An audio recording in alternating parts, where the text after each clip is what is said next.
जय गुरु जी संगत जी, आप सबका बहुत बहुत स्वागत है आज के इस दिव्य सत्संग में। अगर आप भी अपने जीवन का कोई शुक्राना सत्संग, कोई मिरेकल या गुरु जी की कृपा से जुड़ा कोई भी अनुभव हमारे साथ गुरु जी के संगत परिवार के साथ साझा करना चाहते हैं तो डिस्क्रिप्शन में दिए गए ईमेल या फिर नंबर पर व्हाट्सएप के जरिए भेज सकते हैं। और संगत जी, अगर आपको सही लगे तो कमेंट्स में जय गुरु जी जरूर लिखिएगा, क्योंकि उस एक कमेंट में बस एक नाम नहीं है, एक प्रार्थना छुपी हुई है। तो चलिए गुरुजी का नाम लेते हुए आज का ये सुंदर सत्संग शुरू करते हैं। जय गुरु जी। शुक्राना गुरु जी। कहते हैं संगत जी, जिस समय मानव अपना पुराना शरीर त्याग कर नया शरीर धारण करता है, तभी जन्म के समय ही उसकी मृत्यु की तिथि तथा समय लिख जाता है। इसमें ना तो कोई घटा बढ़ी होती है। मनुष्य इस संसार में उतनी ही सांसें ले पाता है जितनी विधाता ने उसके भाग्य में लिखी हुई है। यदि आपने मनुष्य रूप में जन्म लिया है तो आपकी मृत्यु निश्चित है। हम और आप इसमें कुछ नहीं कर सकते। जिस प्रकार हमारे प्यारे गुरुजी ने मानव रूप धारण किया था, उनका देह परिवर्तन निश्चित ही था। इसमें भगवान भी कुछ नहीं कर सकते हैं। आदमी अपने संपूर्ण जीवन में इतने पाप कर्म करके अकूत संपत्ति बनाता है, उसका बस नहीं चलता, नहीं तो इस संपत्ति को भी अपने साथ ऊपर ले जाता। सबको यह ज्ञात है कि ऊपर खाली हाथ ही जाना पड़ेगा। व्यक्ति आता तो अकेला है तथा जाता चार कंधों पर है। एक सीमा के बाद उसे अकेला ही जाना पड़ता है। जब मनुष्य की मौत पास आती है तो कोई भी रिश्ता काम नहीं आता, सारे रिश्ते बेमाने हो जाते हैं। पुरानी संगत की आंटी को एक बार मौत के मुंह से गुरुजी खींचकर बाहर लाए थे। उस समय उनके पति व बच्चे उनके पास नहीं थे। जब वे स्वस्थ हो गई तो गुरुजी ने कहा, कुड़िए, जब तू मौत से दो दो हाथ कर रही थी, उस समय तेरे घर का कोई सदस्य काम नहीं आया। काम आया था तो तेरा यह गुरु। जब होनी को गुरुजी टाल देते थे तो उनको स्वयं अपने ऊपर बहुत कष्ट लेना पड़ता था। इसमें काफी कष्ट व वेदना होती थी, लेकिन गुरुजी अपनी संगत को प्राथमिकता देते थे। अब चलिए, बहुत ज्ञान हो गया। अब मैं पुरानी संगत के एक अंकल का सत्संग सुनाने जा रहा हूँ। ये बात 1997-1998 की है कि जब मुझे अपनी फैमिली के साथ गुरुजी से मिलने का मौका मिला। मेरा परिवार गुरुजी के बारे में ज्यादा कुछ जानता नहीं था। मेरे एक पुराने मित्र ने हमें गुरुजी से मिलवाया था। कहते हैं, जब हमें गुरुजी कनेक्ट करते हैं तो कोई ना कोई माध्यम बन ही जाता है। हमारे और गुरुजी के मध्य मेरा दोस्त माध्यम बन गया था। जब हम अपने मित्र के साथ गुरुजी से मिलने एम्पायर स्टेट गए तो वहाँ का वातावरण मेरे मन को बहुत भाया।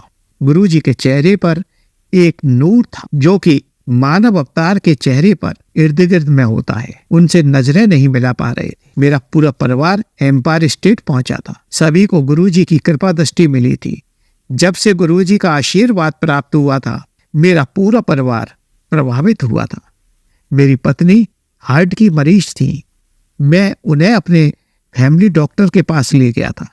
डॉक्टर साहब ने गहनता से मेरी पत्नी का परीक्षण किया और उन्होंने ईसीजी तथा टीएमटी परीक्षण करवाने को कहा। ईसीजी के परिणाम सही नहीं थे। टीएमटी में उसे एक गतिशील पट्टे पर चलना था, किंतु उस पर 1 मिनट भी नहीं चल पाई। उनका ब्लड प्रेशर 200 से ऊपर पहुंच गया। डॉक्टर ने परीक्षण रोक दिया। उन्होंने स्ट्रेस थैलियम परीक्षण करवाने को कहा। मैंने सीताराम हॉस्पिटल में परीक्षण के लिए अपॉइंटमेंट ले लिया। मेरे दिमाग में यह बात आई कि इस परीक्षण को करवाने से पहले हम गुरुजी से मिल लेते हैं। अतः हम दोनों एम्पायर स्टेट गुरुजी से मिलने पहुंचे। वहां पर गुरुजी से मुलाकात हो गई। जब हमने उन्हें इस परीक्षण के बारे में बताया तो उन्होंने पत्नी का हाथ पकड़कर एक जोर से झटका दिया। इसके निरंतर बाएं बक्ष में 14 पान के पत्ते लगाने का परामर्श दिया। उस समय पत्नी को लगा कि उसका हाथ बाहर निकल आया है। उसमें काफी तीव्र पीड़ा हो रही थी, लेकिन थोड़ी देर में यह पीड़ा धीरे धीरे कम होती गई। मेरी पत्नी ने गुरुजी के निर्देश के अनुसार 14 पान के पत्ते अपने बाएं पक्ष पर लगा दिए। उसी रात्रि उसे स्वप्न आया कि गुरुजी ने उसके हृदय की सर्जरी करके उसका उपचार कर दिया है। उसने बताया कि उस रात्रि उसे काफी पसीना आया। इसके बाद वह जाग गई। इसके लिए यह एक अद्भुत अनुभव था। इसके बाद हम दूसरे दिन दोनों हस्बैंड वाइफ गुरुजी से मिलने एम्पायर स्टेट पहुंचे। गुरुजी ने पत्नी की तरफ इशारा करते हुए कहा, कल्याण हो गया। अभी हमने गुरुजी को थैलियम परीक्षण के बारे में नहीं बताया था, जिसके लिए हमने सीताराम हॉस्पिटल में अपॉइंटमेंट ले रखा था। जब मैं पत्नी को लेकर वहां पहुंचा तो सबसे पहले ईसीजी परीक्षण किया, जो कि संतोषजनक आया। इसके बाद टीएमटी परीक्षण किया। डॉक्टर बहुत सरप्राइज थे कि 9 मिनट तक गतिशील पट्टे पर चलने पर भी उनका बीपी बिल्कुल सामान्य था, जरा भी नहीं बढ़ा था। उत्सुकता बस उन्होंने मुझसे पूछा तो मैंने उन्हें कहा कि हार्ट की प्रॉब्लम की वजह से निरंतर पीड़ा रहती थी। इसके बाद भी उनको बहुत आश्चर्य हुआ। हम दोनों लौटकर घर आ गए। तीसरे दिन जब हमने सभी परीक्षणों के रिजल्ट देखे तो सभी रिजल्ट सामान्य आए, कहीं पर कोई अवरोध नहीं था। हम इस बात को भूल गए थे कि हमें गुरुजी का शुक्राना करने के लिए एम्पायर स्टेट जाना चाहिए था। हमें उस समय बहुत लज्जा आई जब गुरुजी का स्वयं फोन मेरे पास आया और सभी रिजल्ट के बारे में पूछा। हमने उन्हें बताया, गुरुजी सारे रिजल्ट सामान्य आए हैं। अब गुरुजी ने मुझसे कहा कि अब तो तुम्हें संतुष्टि है। हम गुरुजी के सामने लज्जित होकर कुछ भी नहीं बोल पाए। गुरुजी ने फोन काट दिया। बाद में हम दोनों गुरुजी के पास शुक्राना करने के लिए पहुंचे और चरण स्पर्श करके हाथ जोड़कर इस भयंकर भूल के लिए माफी मांगी, क्योंकि गुरुजी ने ऐसा कार्य मेरी पत्नी के लिए किया था कि सारे जीवन उनके उपकार का बदला नहीं चुका सकते हैं। बस उस दिन के बाद पत्नी को कभी भी हार्ट की प्रॉब्लम नहीं हुई। गुरुजी के अनेक संस्मरण हैं जो कि यह साबित करते हैं कि गुरुजी ईश्वर का अवतार है। गुरुजी में बहुत अद्भुत शक्तियां थीं। गुरुजी अपनी संगत के लिए दया और करुणा का भावना रखता, वह हर एक का ध्यान रखते थे। उनकी निगाह में कोई छोटा बड़ा नहीं। मेरे एक परम मित्र थे जो गुरुजी के काफी सत्संग सुनने के बाद भी गुरुजी के प्रति संशय करते थे। इसका मतलब यह था कि उनको गुरुजी में अभी भी कनेक्ट नहीं किया था। कुछ वक्त यह चाहते हैं कि हम नदी बाद में पार करें, पहले किसी व्यक्ति को नदी पार करते हुए देख लें। गुरुजी भक्तों की हर समय सहायता करने के लिए तैयार रहते थे। गुरुजी का कहना था कि व्यक्ति को एक दिन स्वयं ही पता चल जाएगा कि मैं अपनी जगह पर सही हूँ, पहले वे लोग मुझे तौल तो लें। मेरा यह दोस्त गुरुजी की परीक्षा लेना चाह रहा था। उसने उनकी परीक्षा के लिए यह नियम बनाया कि वह दिल्ली के सैनिक फार्म में अपना घर बनाना चाह रहा था। वहां पर बरसों से निर्माण कार्य बंद था। मुख्य प्रवेश द्वार पर पुलिस का पहरा रहता था। वह अपने घर का निर्माण भी करना चाह रहा था, लेकिन उनके पास पर्याप्त धन नहीं था। अपार बाधाओं के होते हुए भी उनके घर का निर्माण पूरा हो गया। उन्होंने अपना काफी धन कर्जदारों को दे रखा था। जब उनका सारा धन लौटाने में आनाकानी कर रहे थे, इसलिए उनके पास धन का अभाव था। गुरुजी की कृपा से उनके कर्जदारों ने उनका धन वापस कर दिया और मकान बनाने के लिए पर्याप्त धन प्राप्त हो गया। मेरे मित्र ने गुरुजी से जुड़ने की यह शर्त अपने मन में रखी हुई थी। अब उन्हें विश्वास हो गया था कि गुरुजी में अद्भुत शक्तियां हैं। अतः वे लज्जित होकर गुरुजी के चरणों में पहुंचे। जब वे एम्पायर स्टेट पहुंचे तो गुरुजी अपने आसन पर बैठे हुए थे। वे जाकर संगत के साथ पीछे बैठ गए। थोड़ी देर बाद गुरुजी ने जैसे ही इनको देखा तो इशारे से इन्हें बुला लिया और सबके सामने बोले, अब तुझे मेरी शक्ति पर भरोसा हुआ है या नहीं? यदि कहे तो तुझे अभी और शक्ति का नमूना दूं। दोस्त अपने किए पर बहुत लज्जित था। उसने गुरुजी के चरणों में बैठकर माफी मांगी। तब गुरुजी ने उससे कहा, कभी भी शर्तों के साथ अपने गुरु से नहीं जोड़ा जाता है। पहले गुरु में विश्वास करना सीखो। जब तुम संगत अटेंड करोगे तब तुम्हें स्वयं विश्वास हो जाएगा। उस दोस्त की अभी शादी नहीं हुई थी, सगाई हो गई थी। काफी सालों से शादी का प्रोग्राम कैंसिल हो रहा था। जब गुरुजी को इस बात का पता चला तो उन्होंने अपना आशीर्वाद दे दिया।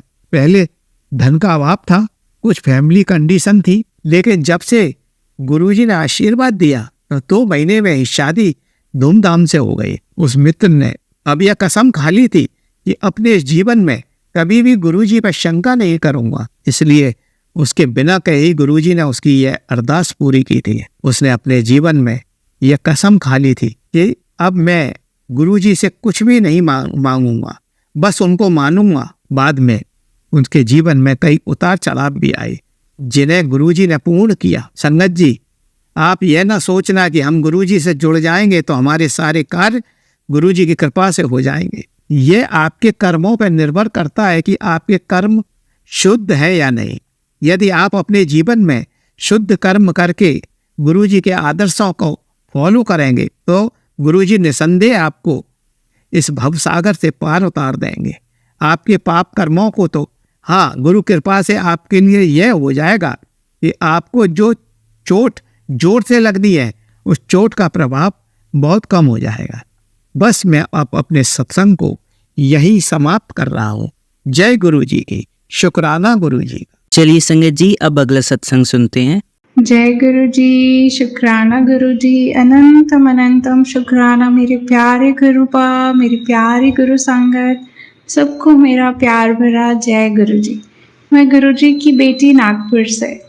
मैं अपना सत्संग मंत्र जाप से शुरू करना चाहूँगी। संगत जी, आप सब भी मिलके मेरे साथ मंत्र जाप कीजिए। ओम नमः शिवाय, शिव जी सदा सहाय। ओम नमः शिवाय, गुरु जी सदा सहाय। ओम नमः शिवाय, शिव जी सदा सहाय। ओम नमः शिवाय, मेरे प्यारे प्यारे प्यारे गुरु का सदा सहाय। जय गुरु जी। संगत जी, अभी मैं इवनिंग हुआ तो मैंने सोचा कि मैं गुरु जी के समक्ष बैठ के अपना सत्संग शेयर करूँ, तो मैं अपने मंदिर वाले रूम में आई एंड वहाँ पे गणेश जी हमने विराजमान किया है। तो फ्लावर का डेली हम फ्रेश फ्लावर का डेकोरेशन रहता है, थोड़े बहुत फ्लावर्स का। एंड मैं अभी आई मंदिर में, जैसे ही मैं आई एंटर हुई तो मैं देख रही हूँ कि डेकोरेशन फ्लावर्स बहुत तो नहीं पर 2-4 फ्लावर्स सब इधर उधर हो गए, जो कि बहुत ही वियर्ड है। मतलब कैसे हुए होंगे वो तो मुझे नहीं पता, बट अगर फ्लावर गिरता है तो डायरेक्ट स्ट्रेट नीचे गिरता है, पर वो साइड में है, मंदिर के अंदर ही है, पर वो इधर उधर है। मैं शायद एक्सप्लेन नहीं कर पाऊँगी एंड मुझे नहीं पता, गुरुजी को पता। और गुरुजी कह रहे थे कोई बहुत बड़ा संकट था, उन्होंने टाल दिया है, उसके लिए बहुत बहुत बहुत शुक्राना मेरे प्यारे गुरुपा। Thank you. आप नहीं होंगे तो हमारा क्या होगा मेरे प्यारे गुरुपा। एंड मैं जो गुरुजी के ब्रेसलेट के साथ एक ब्रेसलेट पहनती हूँ, उसमें छोटी सी बटरफ्लाई थी एंड वो बटरफ्लाई भी मिसिंग है कल से। तो मुझे नहीं पता, गुरुजी ने कुछ बहुत बड़ा होगा जो छोटे में डाल दिया। एंड आज मैं गुरुजी के एक संगत जी का सत्संग सुन रही थी, जो कि मैं बहुत रेजोनेट करती हूँ उससे। मुझे लगता है कि हाँ, वो कनाडा या पता नहीं कहीं बाहर की संगत थे। तो उन्होंने बताया कि वो गुरुजी के साथ वो डायरेक्ट कनेक्शन बनाना चाह रहे हैं। वो बहुत स्टडी करते हैं गुरुजी के बारे में एंड वो कोई संगत जी किसी ग्रुप में एडिट नहीं है, बट फेसबुक में वो छतरपुर बड़े मंदिर का पेज फॉलो करते हैं। तो उनके एरिया के कोई भी सत्संग होता है तो वो अटेंड कर पाते हैं एंड किसी संगत जी के साथ वो कांटेक्ट में नहीं है। एंड उन्होंने ये भी कहा कि कैसे बताऊं, सॉरी संगत जी, बट उनका कहना ये था अपने सत्संग में कि गुरुजी के साथ आप डायरेक्ट कनेक्शन बनाइए। आजकल जो भी हम सोचते हैं कि व्हाट्सएप ओपन करेंगे तो जो गुरुजी का पोस्ट है वो हमारे लिए मैसेज है, या यूट्यूब ओपन करेंगे तो जो पहला फ्लैश हो रहा है वीडियोस में जो मैसेज है वो हमारे लिए है। एंड आजकल 90% मैसेजेस ब्लैक मैजिक या नेगेटिव होते हैं। तो आप गुरुजी के साथ, उनका कहना था कि आप गुरुजी के साथ डायरेक्ट कनेक्शन बनाइए एंड तो आपको पता चलेगा कि कौन सा मैसेज आपके लिए है, क्योंकि सेम मैसेज बहुत लोगों को फ्लैश होता है एंड सब मैसेजेस सबके लिए नहीं हो सकते। मुझे भी बहुत सारे मैसेजेस दिखते हैं, गुरुजी बोलते हैं इस वीडियो को देखो, इसमें तुम्हारे लिए संकेत है ये, पर मुझे नहीं समझ में आता है। मैं बहुत बुद्धू हूँ इस मामले में, सॉरी गुरुजी, सॉरी संगत जी, बट मुझे नहीं समझ में आते हैं क्या मैसेजेस है। मैं सत्संग देखती हूँ, मीन्स अगर उसमें कुछ नेगेटिव टैगलाइन है फिर भी मैं देख लेती हूँ कि चलो इससे गुरुजी मेरा ये सत्संग से मेरा कोई कर्म काटना चाहते होंगे, मैं सिर्फ इसीलिए देखती हूँ। मुझे उसमें अगर वो बता रहे हैं कि मंदिर में लड्डू चढ़ा दो, चुनरी चढ़ा दो, वो मैंने किया है, बट उसके बाद भी आ रहा है तो मैंने सब गुरुजी पे छोड़ दिया है। क्योंकि जो संगत जी का सत्संग में आज सुन रहे थे, उन्होंने बोला कि वो भी पुराने संगत जी के सत्संग सुनते हैं, पर सॉरी संगत जी वो कह रहे थे कि उन्होंने भी पुराने संगत जी के सत्संग सुने हैं, गुरुजी के टाइम के भी सत्संग वो सुने हैं उन्होंने। एंड वो कहते हैं कि गुरुजी को अगर बोलना होता कि इनको ये चढ़ा दो, उनको वो चढ़ा दो, से सब ठीक होता है, तो वो अपने तब के संगत जन को भी बोलते। पर गुरुजी ने कभी किसी को नहीं बोला कि तुम ये मंदिर में ये करो। गुरुजी ने हमेशा कहा है सब मेरे में है, सब मुझ में है, एंड सिर्फ वो एक लाइट है जो मैं ही हूँ, मैं सब हूँ।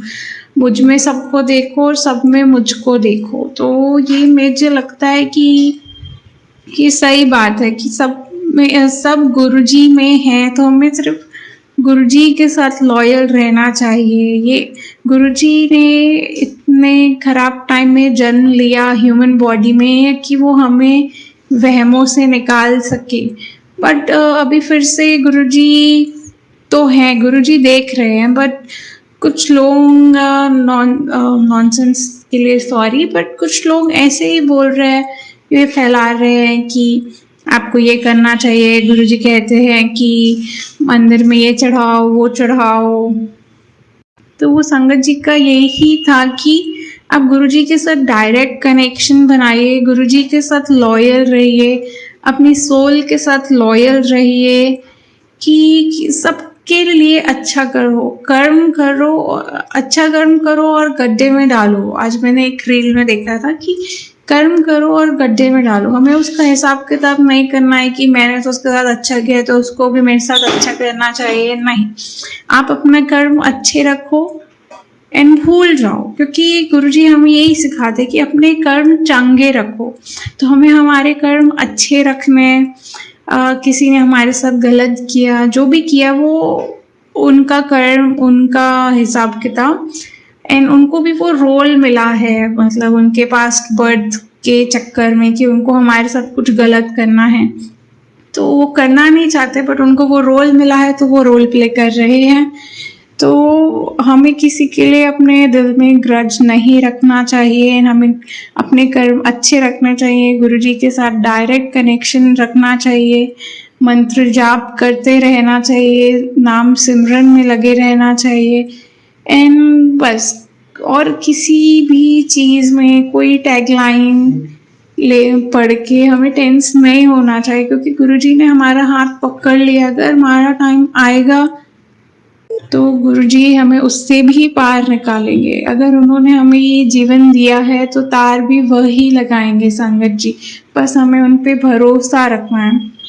फिर हमें हार्ड फेसेस में डालेंगे जस्ट टू चेक कि हमें गुरुजी पे कितना भरोसा है, हमारा फेट डगमगा तो नहीं रहा है, हम गुरुजी का नाम जाप कर रहे हैं कि नहीं। वो हमें बहुत अच्छा टाइम भी दिखाएंगे कि हम अच्छे टाइम में भी तो हमारे अंदर अहंकार तो नहीं आ रहा, हम गुरुजी को तो नहीं भूल रहे। खराब टाइम भी दिखाएंगे कि वो खराब टाइम में उन्हें ऐसे तो नहीं लग रहा कि गुरुजी मेरे साथ ऐसा क्यों हो रहा है। तो गुरुजी हमें टेस्ट करेंगे, एंड हम जब सारे टेस्ट में पास होंगे तब जाके हम गुरुजी के क्लोज हो पाएंगे। तो मुझे तो लगता है कि ये पता नहीं मैंने आज क्यों शेयर किया, बट मैंने आज वो संगत जी का सुना था तो मुझे लगा मुझे ये शेयर करना चाहिए कि वहमों में मत पड़ो, क्योंकि मैंने भी पुरानी संगत के मैसेजेस सुने हैं, वीडियोस देखे हैं, सत्संग सुने हैं। वो भी हमेशा यही कहते थे कि गुरुजी हमेशा कहते थे वहमों से निकलो, बाहर निकलो, वहमों में पड़ो नहीं। वे कभी नहीं बोलते थे कि अगर तुम्हें गर्ल्स प्रॉब्लम है तो तुम मंदिर मत जाओ, पूजा नहीं कर सकते, वो कभी नहीं कहते थे। ये तो हम अपना ठीक है चलो कि हम गुरुजी और सब भगवान का रिस्पेक्ट करते हैं तो हम थोड़ा डिस्टेंस बना के रखते हैं, पर जो दूसरे वहम हैं कि आप मांगलिक हैं कि नहीं, आपके ऊपर ब्लैक मैजिक हो गया है, ये हो गया है, क्योंकि मैंने इतने सारे पुराने सत्संग सुने हैं, किसी भी आंटी जी अंकल जी पुरानी संगत ने नहीं बोला कि गुरुजी ने कभी भी ब्लैक मैजिक का वो किया है, मतलब मेंशन किया है कि तुम्हारे ऊपर ये हो गया है। वो हमेशा कहते थे कि जा कल्याण किता, जा ऐश कर, एंड गुरुजी हमेशा मूड हल्का करना चाहते थे एंड हमेशा पॉजिटिव वर्ड्स बोलते थे, बट आजकल जो टैगलाइंस है वो बहुत बहुत बहुत नेगेटिव है। तो हमें उसमें पढ़ के, हो सकता है वो पढ़ के गुरुजी हमारा कर्म कटाना चाहते हैं, पर हमें उसको टेंशन नहीं लेना है, क्योंकि गुरुजी है, गुरुजी देखेंगे। अगर कुछ खराब होना तो भी गुरुजी देखेंगे, कुछ अच्छा होगा तो भी गुरुजी देखेंगे, सब गुरुजी देखेंगे। हम कुछ कर भी नहीं सकते एंड हम सिर्फ और सिर्फ मंत्र जाप कर सकते हैं, नाम जाप कर सकते हैं, शब्द गुरबानी सुन सकते हैं। वो बोलते थे आप सुनो, भजन सिमरन शब्द सुनो, नहीं समझ में आ रहा तो भी सुनो, उससे भी कर्म कटते हैं। तो सॉरी संगत जी, तो आप अपने कर्म चंगे रखिए, इन बाकी तो गुरुजी सब देख लेंगे, गुरुजी सब देख लेंगे संगत जी, कोई टेंशन लेने की वो नहीं है। नेगेटिव टैगलाइंस लोग बना रहे हैं, उनका भी बिजनेस है, उनको चाहिए उनको ज़्यादा से ज़्यादा व्यूज़ मिले या जो भी है। मेरे भी बहुत सारे सत्संग में शेयर करती हूँ, उसमें थोड़े नेगेटिव टैगलाइंस होते हैं, मुझे स्टार्टिंग में खराब लगता था, मुझे लगता है यार मैं कुछ कर तो सकती नहीं हूँ, उससे अच्छा टेंशन लेके मैं क्यों अपना टाइम खराब करूँ। गुरुजी ने हाथ पकड़ा है, बस गुरुजी ने हाथ पकड़ा है और कुछ नहीं चाहिए, कोई टैगलाइन हमारा कुछ नहीं बिगाड़ेगी संगत जी। बस गुरुजी पे भरोसा रखिए, गुरुजी पे विश्वास रखिए एंड बस हर पल गुरुजी गुरुजी गुरुजी को समर्पण कर दीजिए। एंड थैंक यू मेरा सत्संग सुनने के लिए, थैंक यू अंकल जी, आप मेरे सत्संग टाइमली अपलोड करते हैं, थैंक यू फॉर एवरीथिंग गुरुजी, आप इतने प्यारे हो, इतने प्यारे हो। मैं आपके सामने बैठ के सत्संग रिकॉर्ड करती हूँ और जब भी मैं बस ऐसे ही निकलता मेरे प्यारे गुरुपा आप कितने प्यारे हो, बस हर पल यही निकलता है। Thank you Guruji, bless all Guruji, bless all Guruji. And Guruji की आज्ञा से मैं अपने अगले सत्संग की तैयारी में लग जाती हूँ। ओम नमः शिवाय, शिवजी सदा सहाय। ओम नमः शिवाय, गुरुजी सदा सहाय। ओम नमः शिवाय, शिवजी सदा सहाय। ओम नमः शिवाय, गुरुजी सदा सहाय। ओम नमः शिवाय, शिवजी सदा सहाय। ओम नमः शिवाय, गुरुजी सदा सहाय। जय गुरुजी, शुक्राना गुरुजी, अनंतम अनंतम शुक्राना गुरुजी। एंड मेरे सत्संग से अगर किसी को हर्ट हो या अगर मैंने कोई गलत वर्ड्स यूज़ किए हैं या मेरे आप किसी को लगा हो मेरा इंटेंशन गलत है या क्या, वो उसके लिए मैं बहुत बहुत बहुत सॉरी बोलती हूँ। बट मुझे भी यही फील होता है, आज मैंने एक सत्संग सुना तो मुझे लगा कि बहुत सारे लोग हैं जो ये इसमें टेंशन ले रहे हैं, तो गुरुजी हमेशा मूड लाइट करना चाहते थे संगत जी, वो कभी किसी को डराते नहीं थे। तो बस यही था मेरे आज के लिए। जय गुरुजी, शुक्राना गुरुजी। चलिए संगत जी, अब अगला सत्संग सुनते हैं। जय गुरु जी, जय गुरु जी। संगत जी, गुरुदेव के श्री चरणों में मेरा अनंत अनंत कोटि नमन वंदन प्रणाम है। मैं गुरुदेव के श्री चरणों में अपना शुक्राना पुष्प आज समर्पित कर रही हूँ। गुरुदेव से प्रार्थना है मेरी भूल चूकों को क्षमा करें। संगत जी, आप सब भी क्षमा करिएगा। संगत जी, आज मेरा सत्संग मैं जो कहने जा रही हूँ, काफ़ी दिनों से आपसे ये सारी बातें मैं कहते आई हूँ कि पिछले कुछ दिनों से मेरे घर परिवार में, मेरे अपनों में की जीवन में और मेरे जीवन में स्वास्थ्य के साथ बहुत लड़ाइयाँ चल रही हैं। हम सभी बारी बारी से बहुत अस्वस्थ हुए, लेकिन अब रिकवरी की तरफ आगे बढ़ रहे हैं। संगत जी, मेरा ये कल और परसों 2 दिन का एक सत्संग हुआ जो मैं आपके साथ शेयर करना चाहती हूँ। गुरुदेव काफ़ी दिन पहले से कह रहे हैं कि तेरे घर में ब्लैक मैजिक की कुछ चीज़ें पड़ी हुई हैं, इस स्थान पर है, यहाँ है। वो काफ़ी सारे हिंट भी दे रहे थे, लेकिन होता ऐसा है कि जब हम काफ़ी सारी चीज़ों में उलझे होते हैं तो चाहकर भी हम उस ओर ध्यान नहीं दे पाते, और यूँ कह सकते हैं कि हम गुरुदेव के दिए हुए मैसेजेस को, या हमारे आँखों के सामने से भी कई बार वो चीज़ गुज़र भी जाए तो हम वहाँ ध्यान नहीं दे पाते, इग्नोर कर देते हैं। तो अक्सर मेरे साथ ही ऐसा होता आया है, और अभी पिछले कुछ दिनों से तो बहुत हो रहा था, क्योंकि मैं बहुत परेशान थी अपने बेटे की स्वास्थ्य को लेकर, खुद के स्वास्थ्य को लेकर बहुत ज़्यादा विचलित थी। तो उस वजह से मेरा एक तो बॉडी भी मेरी साथ नहीं दे रही थी, बहुत वीकनेस था, पेन था, इन सारी वजहों की वजह से मैं ध्यान ही नहीं दे पा रही थी। कल न जाने क्या हुआ कि सुबह आई थिंक 3 साढ़े 3 बजे मेरी नींद खुल गई, और संगत जी, गुरुदेव की कृपा से, उनकी रहमत से मेरा अमृत वेला हो गया, और उसके बाद मैं उठी, और आई थिंक तब 6 पौने 6 बजे होंगे, और मैंने ऊपर पूरी टेरेस झाड़ दी, और ऊपर का जो कमरा है वो भी पूरा साफ किया। उसे हम स्टोर रूम की तरह ही यूज़ करते हैं। और वहाँ मैं जब साफ कर रही थी तो कमरे का जो डोर है वो जब मैंने बंद किया, अंदर से बंद किया, क्योंकि वो स्टोर रूम है तो ऑब्वियसली हम वहाँ का काम करके बाहर निकल जाते हैं और बाहर से डोर बंद करके चले जाते हैं।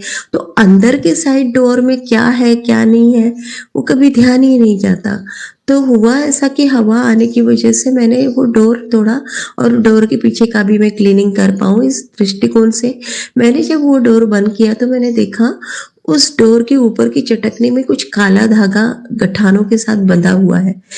तब मुझे लगा ये तो कुछ ठीक नहीं लग रहा, और यहाँ संभव ही नहीं है कि इस रूम में आकर मैं ये काम करूं, है ना। और अंकल जी तो ऊपर आते ही नहीं है, वो तो बस अपनी बिजी शेड्यूल, बिजी लाइफ में होते हैं, तो वो तो नीचे के नीचे ही ज़्यादातर उनका चलते रहता है काम। तो और कोई, मेरा बेटा तो उसका हाथ ही वहाँ नहीं पहुँचेगा, इसके अलावा कोई है ही नहीं। तो इस तरीके से वो संभव नहीं था संगत जी कि किसने किया, क्या किया, कब किया, मैं समझ नहीं पाई। लेकिन मैंने वो निकाल के बाहर डाल दिया और टेरेस पूरी क्लीन कर दी। नीचे जाके जब मैं फ्री हुई और मैंने जब मोबाइल ओपन किया तो उसमें मैसेज भी वही आया कि तेरे घर पर ऊंचाई पर इस तरह का काला धागा है, उसे निकाल। हाँ, और फिर पड़ोस में हमारे ठीक बाजू में एक आंटी रहती हैं, उनके बारे में मैसेज आया गुरुदेव का कि तेरी जो पड़ोस वाली है उसकी काली नज़र बहुत ज़्यादा है, वो टिकने वाली नहीं है, उसे तो मैं पूरी तरह से हटा दूंगा, लेकिन तू उससे सावधान रहा कर। और कल की या परसों की बात है, मैं अपना सत्संग शेयर कर रही थी, मतलब रिकॉर्ड कर रही थी। तो आजकल वो जो खिड़कियों, विंडो के जो ग्लास होते हैं वो वन साइड अंदर से बाहर दिखता है, वैसे वाला ग्लास होने की वजह से मैं अपना रिकॉर्ड कर रही थी सत्संग, और मैंने देखा वो आंटी बाजू वाली टेरेस में आई हैं। उन्होंने गठान में कुछ अपने हाथ में लेकर बांधा और फिर पता नहीं क्या क्या किया, कुछ करने वाली थी पर उन्हें शायद आवाज गई होगी, तो उन्होंने वहीं साइड में रख दिया और चली गई, मतलब वो टेरेस पे डालने वाली थी। और आज मैंने मैसेज पढ़ा कि तूने जो डाला गया था, ब्लैक मैजिक किया गया था, उसे तूने क्लीन तो कर दिया है, लेकिन जल प्रसाद से अपने घर को पूरी तरह से साफ कर। गुरुदेव ये मैसेज बार बार दे रहे हैं। तो इस तरह से जो गुरुदेव के मैसेज आए वो पूरी तरह से संगत जी मैच हुए, और मैंने प्रत्यक्ष अनुभव किया कि सच में ऐसा होता है संगत जी कि हमारे चारों ओर जो लोग होते हैं उन्हें हम पहचान नहीं पाते, उनके मन में क्या चल रहा है, उनकी भावनाएं क्या है, हमें बहुत संभल के रहना है। मुंह पर कुछ और होता है, दिल में कुछ और होता है, और इन्हें हम जब समझ नहीं पाते तो हम केवल और केवल अपनी लाइफ को संघर्ष में व्यतीत कर देते हैं, और जो हमारा जीवन का सही मायने में उद्देश्य या लक्ष्य होता है उससे दूर हो जाते हैं। और जिस उद्देश्य के साथ हमारे परमपिता परमेश्वर ने इस धरा पर हमें भेजा है वो न जाने कहाँ हमसे गुम हो जाता है ना। लाइफ कितनी प्रीसियस है, कितनी कीमती है। यदि गुरुदेव हमारे लाइफ में नहीं होते, ना वो हमारा दृष्टिकोण बन पाता, ना हम उस जीवन के लक्ष्य को पाने की ओर अग्रसर होते, ना हमारी इस तरह की मानसिकता बनती, और ना ही हमें उस इतना डिवाइन सपोर्ट मिल पाता जिसके सहारे हम आशावान बन पाते। हम आशावादी आज बने हैं, बन चुके हैं। हमारा आत्मबल संगत जी मुझे तो पूरी तरह से हतोत्साहित किया, मुझे मिट्टी पलित करने की पूरी तरह से भरसक प्रयास किया है। इवन उन्होंने अपने जीवन के उद्देश्य को, लक्ष्य को, इतने प्रीसियस टाइम को बर्बाद कर दिया उन्होंने मुझे मिट्टी पलित करने के लिए। मैं तो दंग रह गई हूँ आज जब मुझे ये क्लियरिटी मिली है उन लोगों के बारे में, तो उन पर मुझे दया आती है कि प्रभु उन्हें सही समझ दे कि ये इतना अनमोल मनुष्य जन्म इस तरह की फालतू की चीजें में नष्ट ना करे।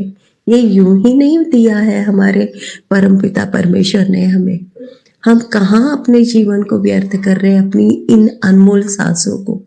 प्रभु सबको समझ दे, जैसी हमें समझ मिली, जैसा आपने हमें इन संकटों से उबारा है।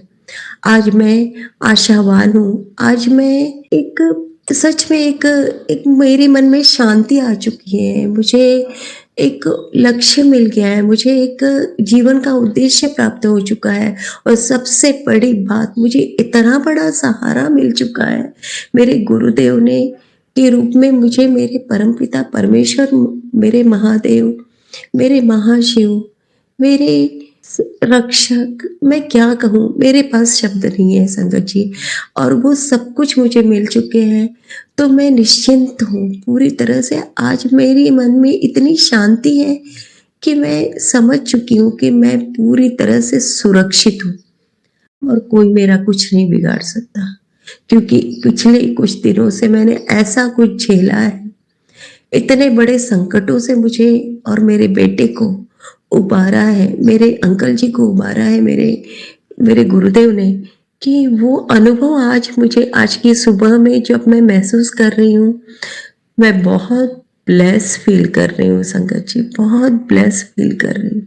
बहुत बहुत बहुत शुक्राना गुरु जी, आपके श्री चरणों में मैं नतमस्तक होकर आपको प्रणाम करती हूँ। अपनी भूल चूकों के लिए क्षमा चाहती हूँ। मेरे और मेरे जो भी अपने हैं उन सब की ओर से आपसे क्षमा चाहती हूँ, और मेरे सभी अपनों की ओर से आपका अनंतम अनंतम शुक्राना करती हूँ गुरुदेव। ये रहमत, ये कृपा, ये वरद हस्त न केवल इस जन्म के लिए गुरुदेव, हर जन्म पर बनाए रखिएगा, यही आपसे प्रार्थना है। हम सभी संगत जनों पर अपनी कृपा दृष्टि यूं ही बनाए रखिएगा। आपका हम सब की ओर से अनंतम अनंतम अनंतम शुक्राना है। ओम नमः शिवाय, शिवजी सदा सहाय। ओम नमः शिवाय, गुरुजी सदा सहाय। ओम नमः शिवाय, शिवजी सदा सहाय। ओम नमः शिवाय, गुरुजी सदा सहाय। जय गुरुजी, शुक्राना गुरुजी। चलिए अब मंत्र जाप करते हैं। ओम नमः शिवाय, शिवजी सदा सहाय। ओम नमः शिवाय, गुरुजी सदा सहाय। ओम नमः शिवाय, शिवजी सदा सहाय। ओम नमः शिवाय, गुरुजी सदा सहाय। ओम नमः शिवाय, शिवजी सदा सहाय। ओम नमः शिवाय, गुरुजी सदा सहाय। धन्यवाद संगत जी, आपका दिन बहुत ही मंगलमय जाए। जय गुरुजी, शुक्राना गुरुजी।